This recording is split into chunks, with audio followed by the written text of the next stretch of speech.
everyone. Today I'm making bookmarks.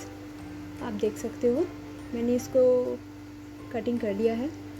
तो मैं इसमें वाटर कलर यूज़ करने वाली हूँ आज। ये ऊपर का जो एरिया है इधर प्लांट्स बनाना है और नीचे जो भी है बुक्स वो अलग अलग से पेंट करूँगी मैं। तो बने रहे मेरे साथ।